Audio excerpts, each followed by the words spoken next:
Today I'll be taking out the injectors on this Nissan Juke 2014 model.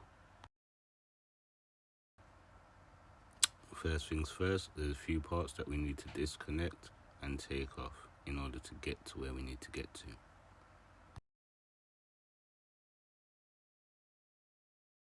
Next, I had to undo the oil dipstick because the rails for the injectors was banging against it, so I had to get that out of the way a little bit.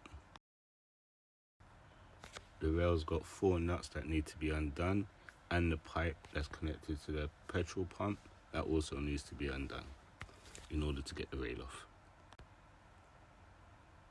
When you've undone all of that, you'll be able to take the rail off and get to the actual injectors.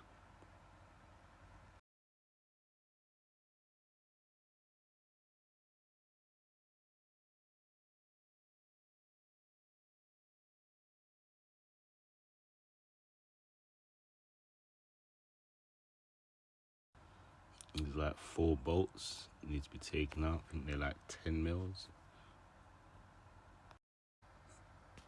And here is the culprit, the injector, the cause of the problem. Now to replace them.